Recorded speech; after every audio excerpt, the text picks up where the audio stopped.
a kind request to all of you, please make sure that your microphone is on mute so that we do not disturb our speaker. That being said, Brian, you have the floor. Oh, thank you. Thank you so much, Gabriella. I'm really delighted to be able to be here with you all. And I'm grateful and thankful that you've asked me to participate in this session. So thank you for that. So I'll tell you a little bit about myself, and then I'll get into the topic today. So I'm Brian Jones, and I've been a lifelong meditator. I've started meditation when I was 12 years old. That's its own story. I won't get into why that happened, but it did. And so I've been meditating. Actually, it's very interesting to know, Brian, if you... Okay, all right. So, I'll share that, sure. So I was... the way it happened was really interesting because I grew up in kind of a tough, rough neighborhood, and I went to school in a neighborhood when I was young that was tough. There were gangs and things, and I was just a very thin, scrawny kid, and so I wasn't a tough kid at all. And my father, when he was young, had been a Golden Gloves boxing champion, and so he thought that I should maybe have some, toughening up, which wasn't about to happen. But he found there was an article in a newspaper, and this article talked about something that was brand new that was coming to Cleveland, something that was a martial art called Aikido. And maybe some of you have heard of Aikido. There's, we've heard of Judo and Karate. Well, Aikido was the teacher had brought it from Japan. He was the first one to bring it to the United States from Japan. And my father's thought, oh, well, maybe this is something, that I would like. So we went and met this teacher who was in his 30s, and he was a very vibrant, dynamic person. And, he was very charming. And so that convinced me, because I was a shy kid, that convinced me, yeah, I'm going to try this. And so that got me into this martial art called Aikido. Now, the thing that sets Aikido apart from other things like Judo and Karate is that Aikido has a lot to do with using your mind to flow this energy. And this energy is called Ki energy, Ki. And in Chinese, it would be Qi energy. You would know it like that. So one of the amazing and fun things we were able to do with this Ki energy was that you could flow this energy down through your body and through your legs and into the ground. And when you did this, nobody would be able to lift you off the ground. And at the time, I weighed 90 pounds. I don't know what that is in kilos, but 90 pounds is not very much. I wasn't a very big kid. And, if I didn't flow the Ki into the ground, anybody could pick me up with one hand, no problem. But if I flowed this Ki energy into the ground, as I was taught, even 3 huge guys couldn't lift me off the ground. Now, that was really amazing for someone at 12 years old. I could show that off to my friends and have a lot of fun with that. But it really opened my eyes to, wow, there's something going on that I don't understand. There's a lot more going on here than meets the eye. And that got me interested in some of the Eastern thought. And I started studying Zen and Buddhism and Taoism. And my Aikido instructor also taught a type of meditation where we would chant really loud. I forget what the chant was, but it was an introduction to it. And when I read about Zen and Buddhism, even at that age, I didn't understand it, but it interested me. And this thing called enlightenment was the thing that was the most interesting thing for me. So the only thing that I was ever interested in on what I would call a spiritual journey was enlightenment or realization or God realization or self-realization. that was what I was after. And so that is how I started meditating at 12. And that sort of launched my spiritual search. And by the time when I was 18 years old, I happened to find out about what I'm going to show you today. And now it's called Heartfulness. At the time, it had a different name. It was called the Natural Path, or Sahaj Marg.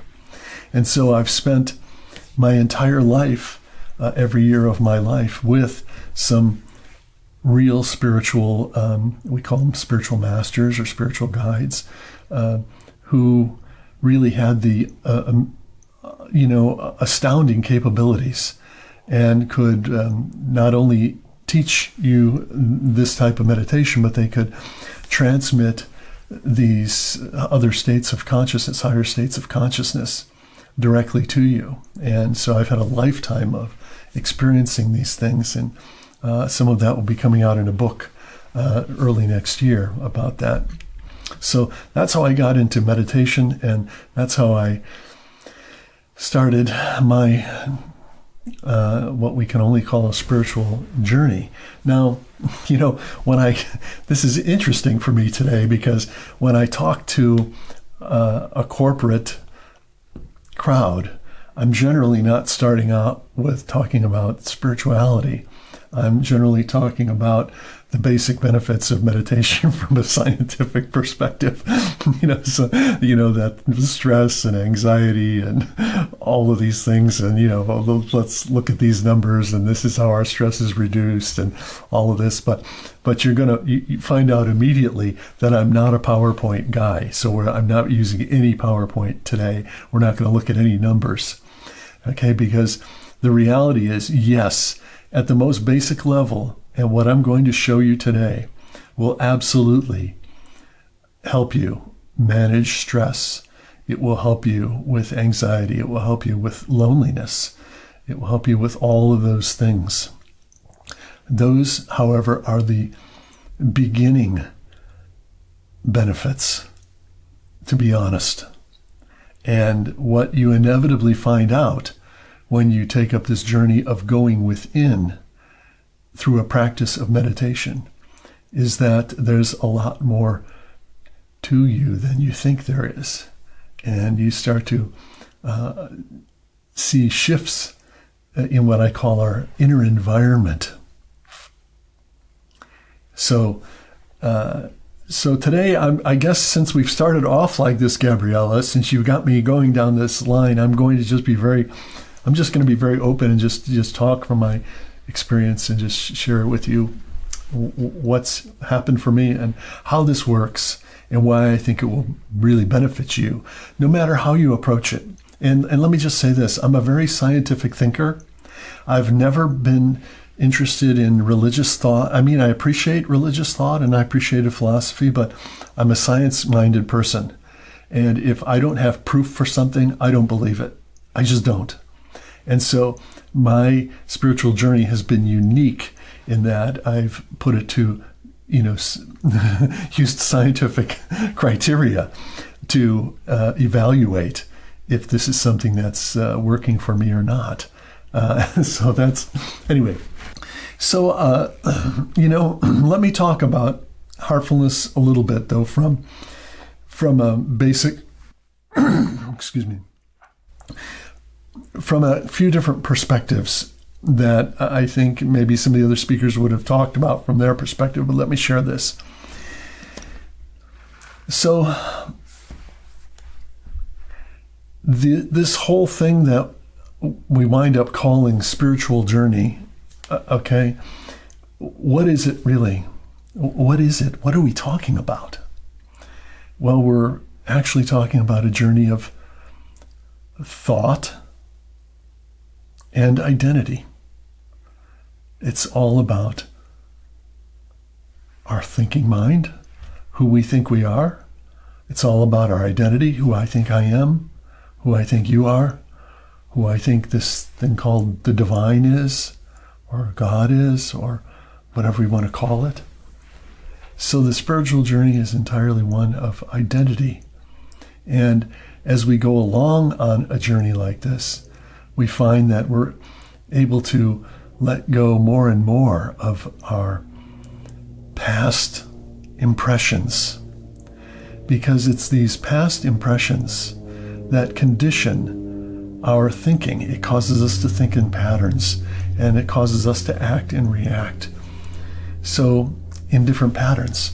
And so we're entirely a product of our past. The person I am right now is a product of my past. There's no way around that. Okay. Now, because that's true, if I do nothing to change that, then I will continue on acting in those patterns and going on with my life. And more than likely, I'll become maybe more and more set in my ways. Maybe I'll become more and more stuck to my opinions. Maybe I'll, continue to think in certain ways. So meditation is a tool that inserts itself into our evolution. And it's a tool we use for our own evolutionary growth that can break the bonds of these patterns and free us from the weight or inertia of our past that keeps pulling us backwards, and frees us to arrive in the, I don't want to say the present moment. I don't want to say that. What I want to say is that it brings us to arrive at the infinite us. The infinite us. And the reason I don't say present moment is because that is a time-based idea.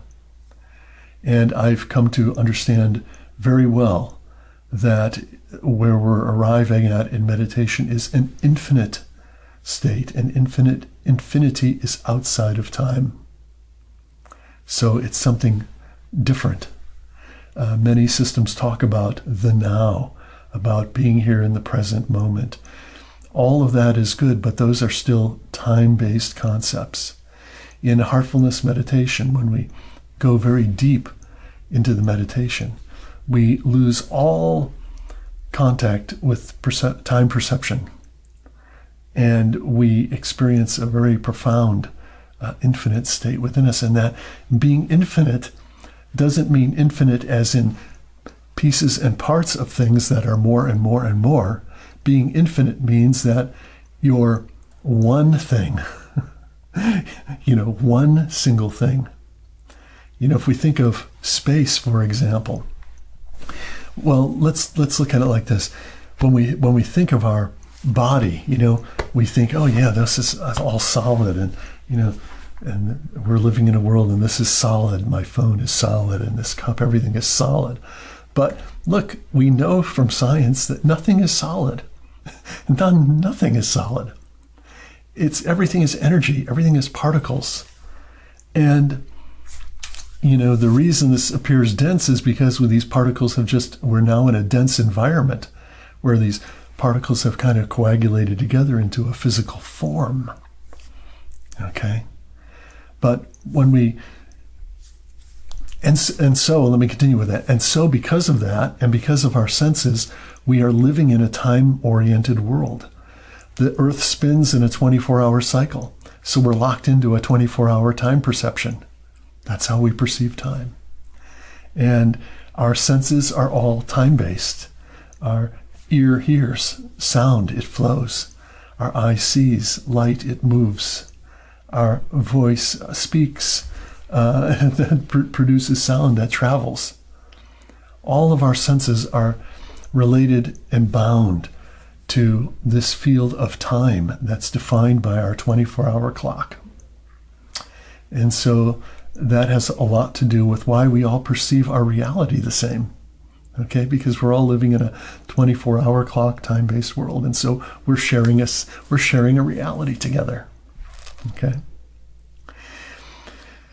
So here's an interesting thought. Okay, just a little food for thought is that when we think about space, we think about space in the form in the way of a vacuum. Okay, we think about space often as vacuum.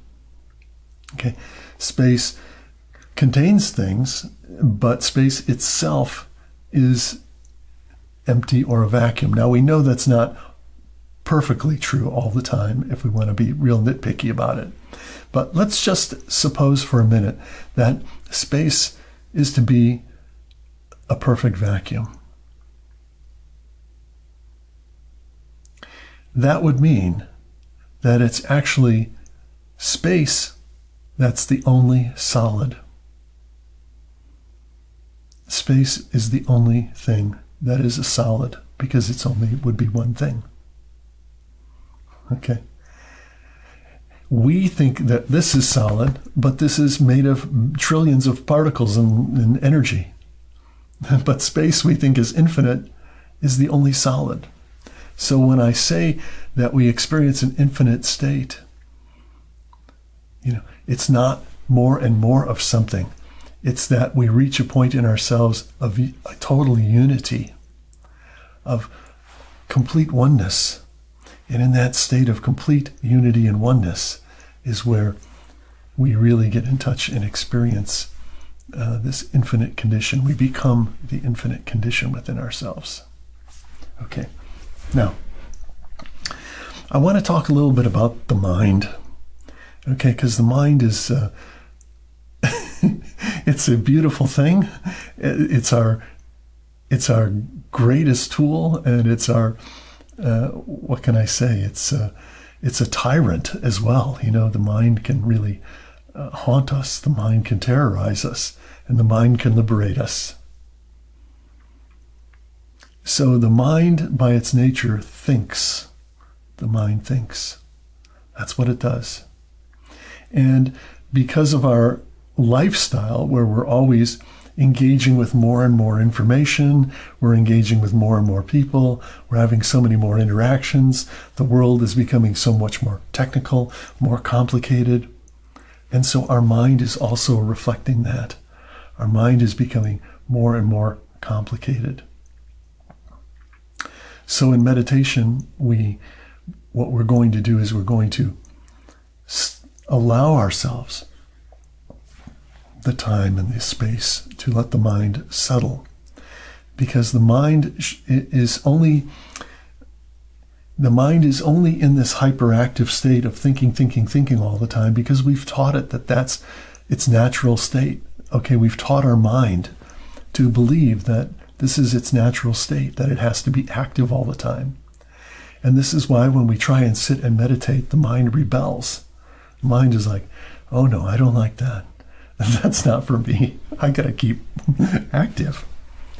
And so in Heartfulness Meditation, we have some tools that help us to settle the mind, and it becomes regulated.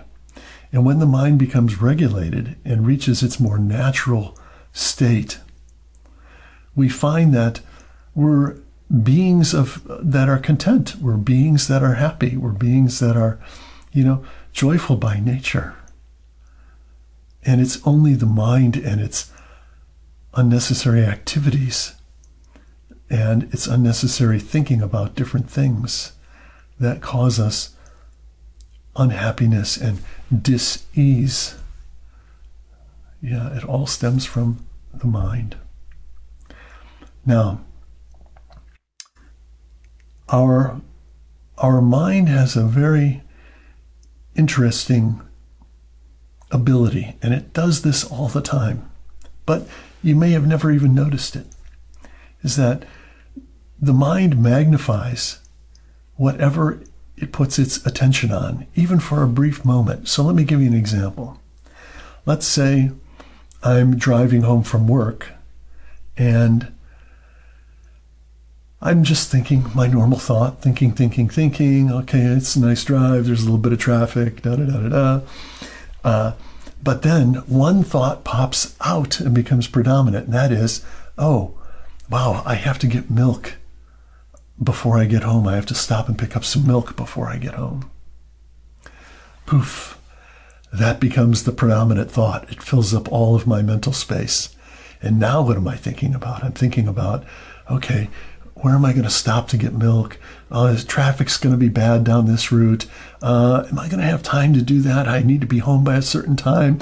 And we start going through all these permutations about where I'm going to get the milk, right? And so that becomes the predominant thought. And when I've resolved that, then that thought recedes, and I'm back to kind of my normal thinking until the next little thought pops up and grabs my attention. When it grabs my attention, I magnify it. And now that becomes takes up all my mental space. So this is what the mind does. This is how the mind works. And it's doing this all the time. It's doing it all the time. So, in heartfulness, we utilize the mind's innate ability to magnify what it puts its attention on by now taking our attention out of our head and dropping it down and letting it rest on our heart. Oh yes, we now rest our attention on the heart. What happens? We magnify the qualities of the heart. Wow. What are the qualities of the heart? Well, the qualities of the heart, we know what they are. We equate love with the heart. You know, here, I don't know if you have this in Romania, but here in the United States, we have Valentine's Day, you know, where you give a gift, you know, to your special loved one and everything, you know. And it's always, you know, you get a card with a picture of a heart on it. You know, when you celebrate Valentine's Day, you never get a card with a picture of a brain on it. It's always to do with the heart. We equate love with the heart. And if you've ever had a broken heart, and I hope none of you have, but you probably have, where do you feel it? You feel like your heart hurts. You feel your heart is broken. So there's something more to the heart. So the mind thinks, but the heart feels. So the heart is a place of love. Heart is a seat of compassion. Heart is a place of intuition. Why would I say the heart is a place of intuition? Well, if any of you have faced a big decision in life, you know, and you don't even know exactly what to do, you know, what is it that happens? We reach out to a friend or a loved one, right? And we sit down and we have some tea or coffee and we say, this is what's happening to me in my life. I don't know exactly what to do. And how often do people tell us, oh, you have to follow your heart? I mean, all over the world, people say this. You have to follow your heart. What does this mean? See, it means that the heart is the seat of our conscience. The heart is it's a seat of our intuition. We have intuitive capacity in the heart. So, let's put this all together.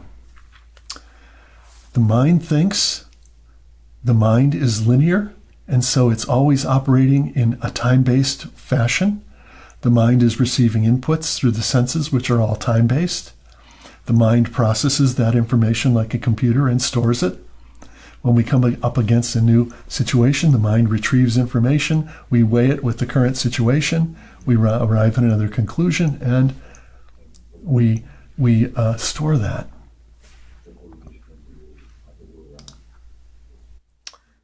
So the heart, the mind thinks, but the heart feels. So here's the thing, and this ties back to this idea of space and particles and all this. The mind thinks is in pieces and parts, one thought after another, one thought after another, one thought ever. The heart does not. Feeling is one thing. When we feel love, it's one thing. When we feel angry, it's one thing. When we see somebody in trouble and our heart breaks, and we say, oh boy, my heart really feels for that person, it's one thing. So now you can kind of see the magic here. is that if we utilize our mind to put its awareness, its attention on the heart, oh, wow, we immediately come to one thing. One. We bring our mind to a place of unity. Isn't that amazing? It's amazing. So this is the way that heartfulness, one of the ways that heartfulness works. Okay.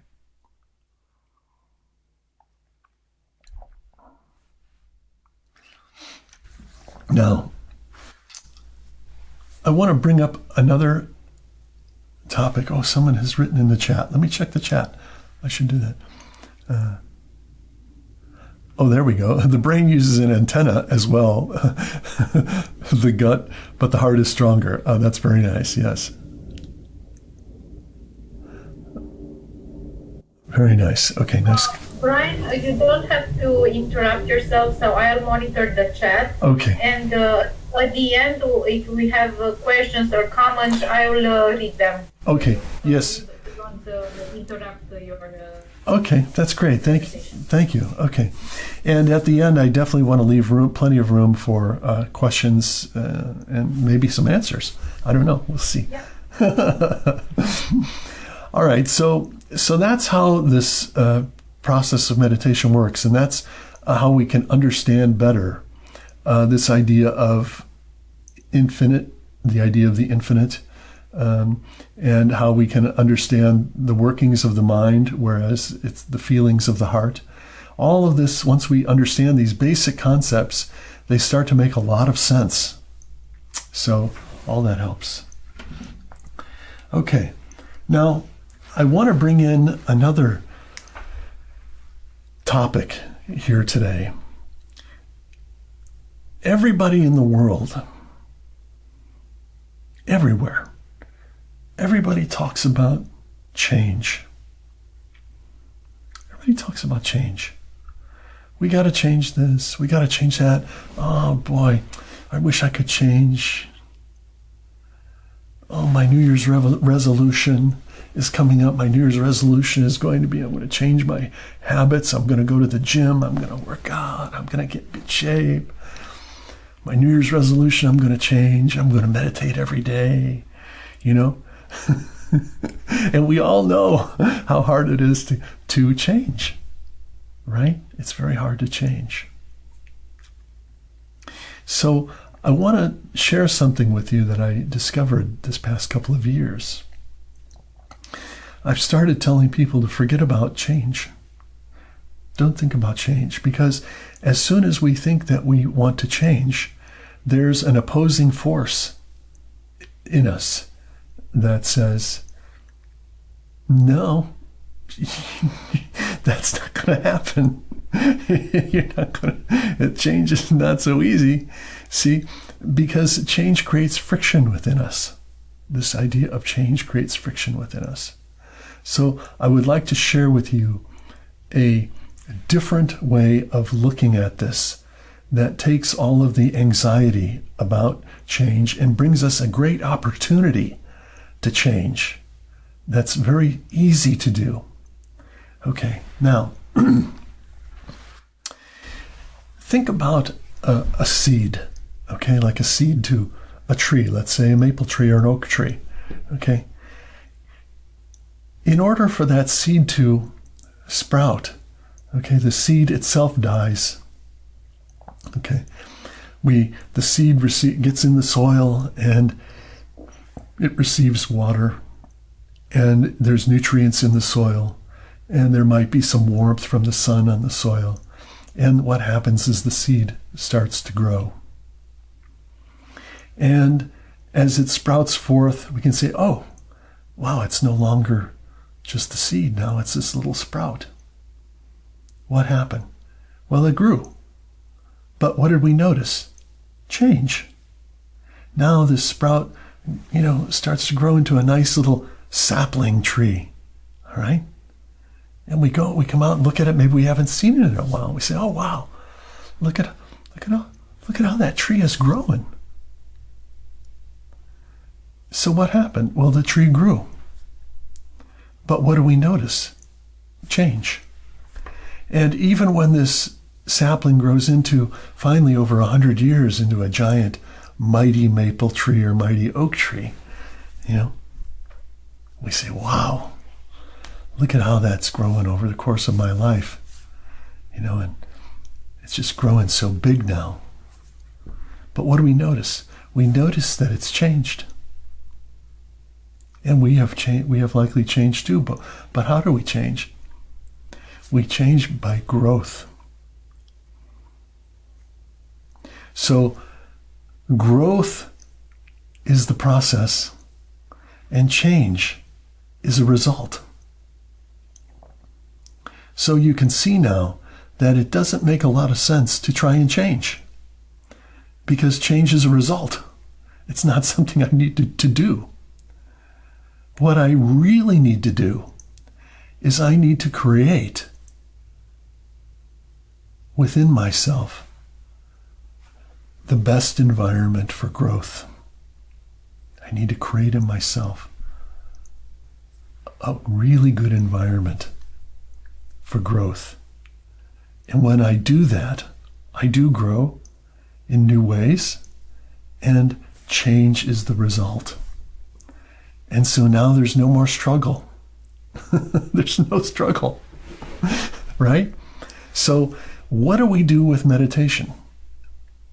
Well, first of all, let's think about it like this. We're all familiar with our outer environment. We're always thinking about our outer environment, and we like to have a nice outer environment. At home, we like to fix up our house. We like it to be comfortable. We like to have it just the way we like it. Our outer environment's got to be just right to make us happy. And when you go to work, if you have to go to the office, you bring some pictures of loved ones or some little knickknacks and things that you like. You fix up your space, right? Because we have to fix up our outer environment, because that makes us happy, makes us feel comfortable. But what about our inner environment?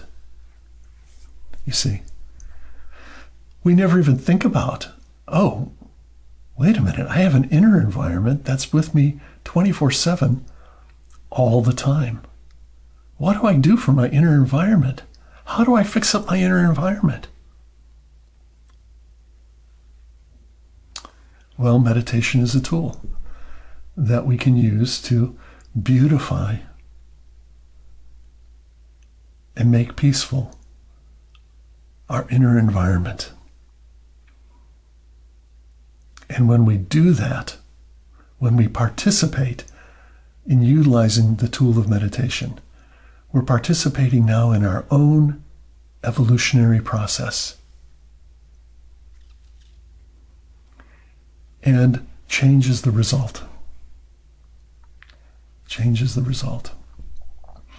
So this is a huge benefit of practicing meditation, because look, the truth is that if I want to be a concert pianist or a concert guitarist, you see my guitar back there, I play guitar. I've been playing since I was 14.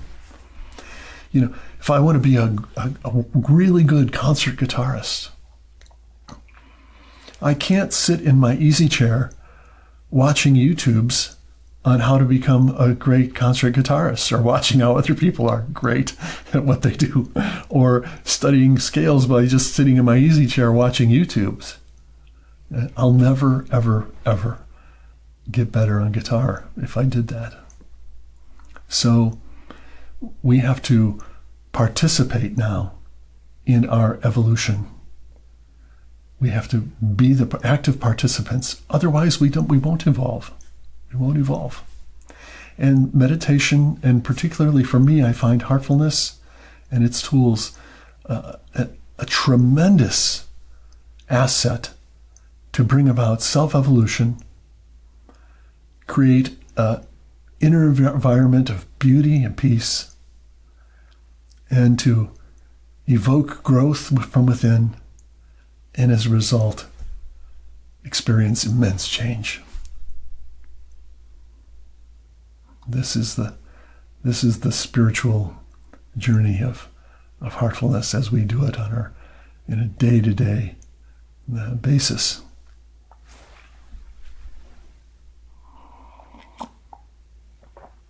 Now, I'm going to go a little deeper now, and I'm going to go a little deeper because I want to just spark your curiosity. And in our next session, which would be sometime in December, I'll go a little bit more in depth about the science of this heartfulness. But I want to share a personal experience with you, okay, that I had with one of my spiritual guides. His name was Babuji, and he was the second spiritual master. In Heartfulness, we've had four spiritual masters. 4 in a row.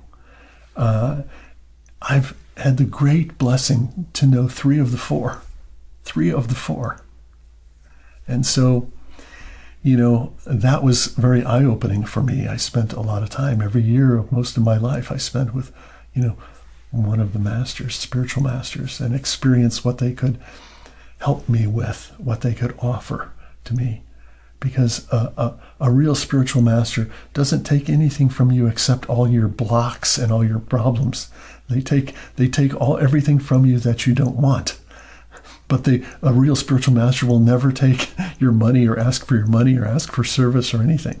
So we have to keep in mind, when I say a spiritual guide or spiritual master, what am I talking about? I'm talking about someone who is sort of an extraordinary being that has extraordinary capabilities and can, utilize that to help us.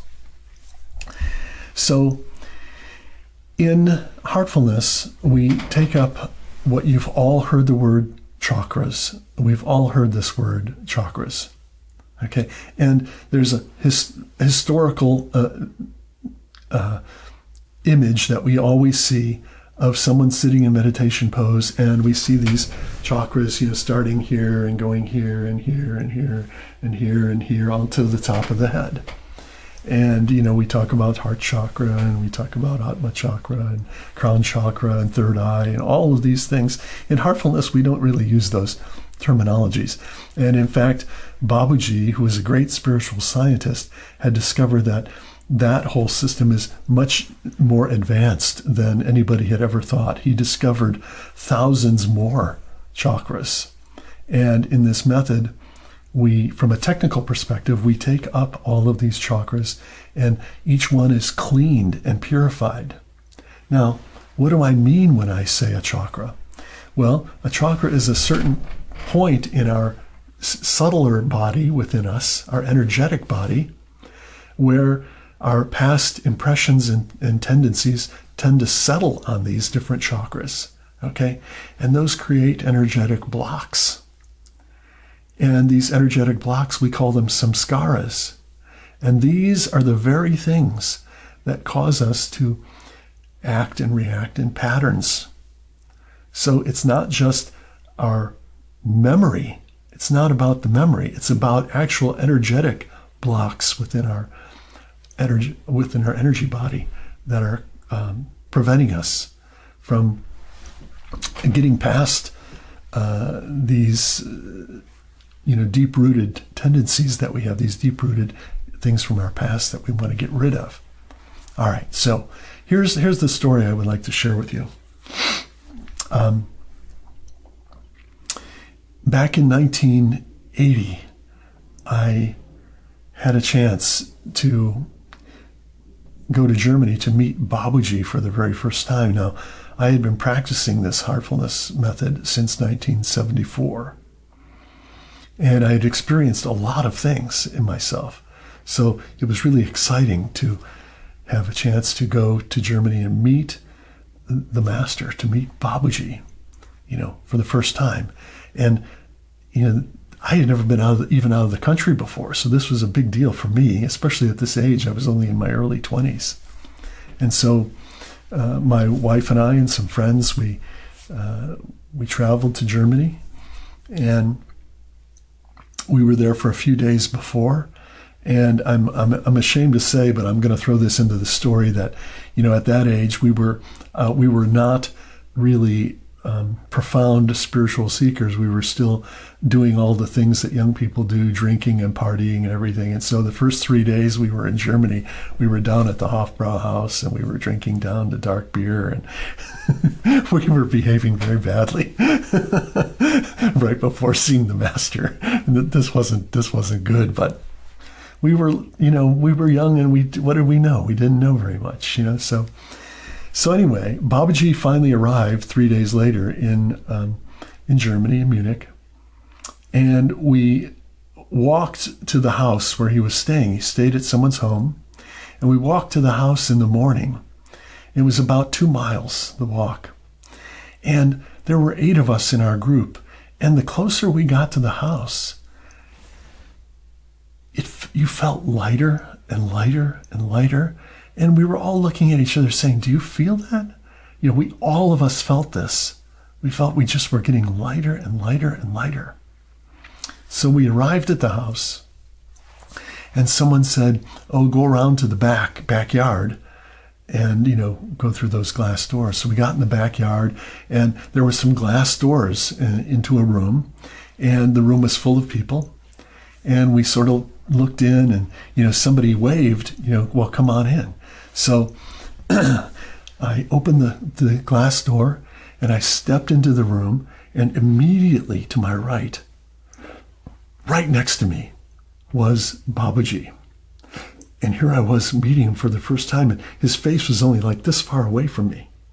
And he just looked up at me like this, and his eyes were like huge mirrors, looking like I've never seen eyes like this before. They were so like looking into infinity. And I was so taken aback, I didn't even know what to say. And so we just walked into the room, and we took a seat in the very back of the room. And I'm sitting there with my back against the wall, and Babaji had not said a word, but he was radiating, he was just emanating this beautiful spiritual energy, so beautiful. And everyone was just quietly receiving this. And Babaji would just look around the room, and he would just, hold your gaze for a little bit of time. And so I'm sitting there, and finally he looks right at me. He looks right at me, and within seconds, I feel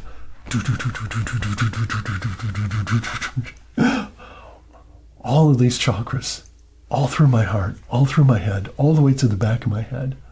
All of them were affected, or he did something to them.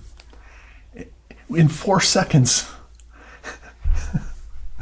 And I knew he had seen my soul from the beginning, and everything after that in my life had been completely changed. And he did it just like that. And so when I talk about my spiritual guides or spiritual masters, understand that, this is the type of spiritual guide I'm talking about. Someone that has the profound ability, the profound divinity within them to take you to where you need to go, to help you with your journey. This is your journey. We don't need a spiritual master that wants you to bow down to them or worship them. No, a real master never wants that. They're only here to help you become everything that they are. And so that's been part of my journey, and I have so many stories like that you'll read about eventually. Okay, so what I want to do is I would like for us all to meditate together. Heartfulness is unique, and you may already know this, that it utilizes something that the masters have introduced, rediscovered, called yogic transmission. And this transmission is very hard to understand. It's very hard to explain. But what I could say is, if you think of the mind is like the surface of the ocean, and it's always moving a little bit, and some days, the clouds set in and the waves start to get kicked up, and there's times when maybe a hurricane rolls in, or something, or some huge storm front comes in and then the waves really kick up, and our mind is like the surface of that ocean. You can think of the transmission like the sun's and the sun's rays. The sun's light is above the weather of our mind. It's above it. And the sun's rays, that light, is a steady state. It's a steady. It's not given to weather fluctuations like we know with clouds and the ocean, all of that. It's a steady state. So you can think of the transmission as sort of like that. When we receive the transmission, the mind welcomes that. The mind welcomes it. And all those clouds of our thoughts go away, and the surface of our mind becomes naturally very calm, and we simply go into a very deep meditative state. So that's how this transmission of heartfulness helps us so much. So I'd like us all to experience this together. So I invite you to please sit comfortably, and we're going to meditate together for about, we'll say about 15, 20 minutes. And if that sounds like a lot, don't let that scare you, okay? Please. It takes a little time for the mind to settle at first, but then you get to the meditative state. I will guide us into this process.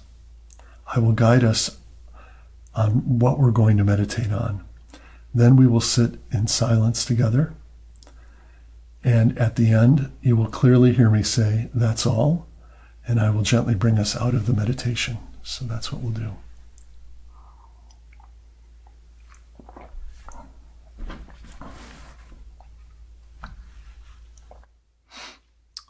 Okay. So please sit comfortably.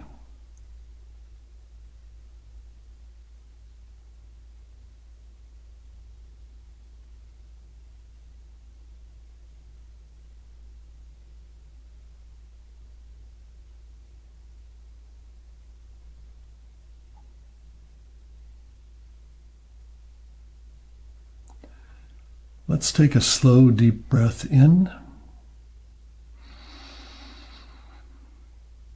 And let it go. Feel your body is relaxing.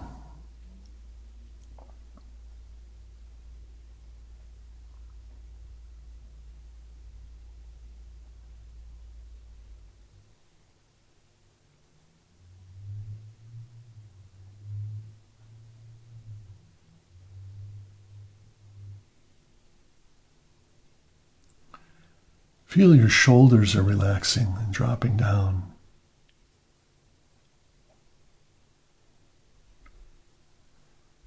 And relax your arms and your hands.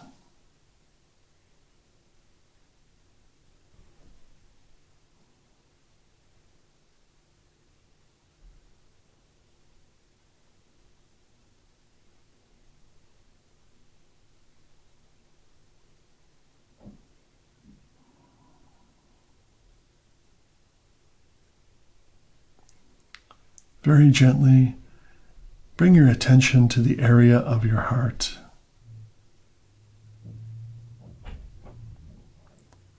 Rest on the heart.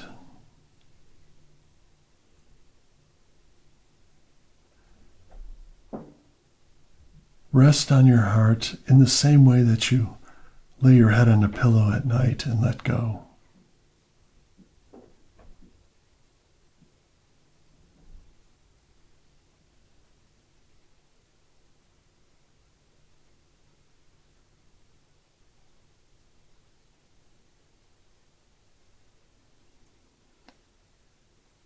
Feel your heart is softening and becoming lighter.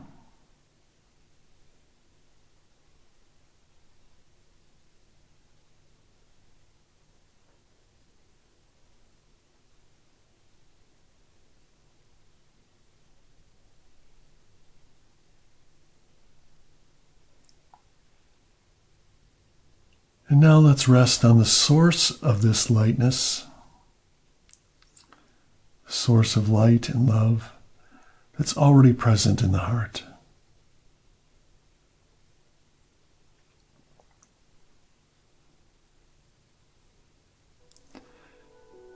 And feel the source is inviting you inwards.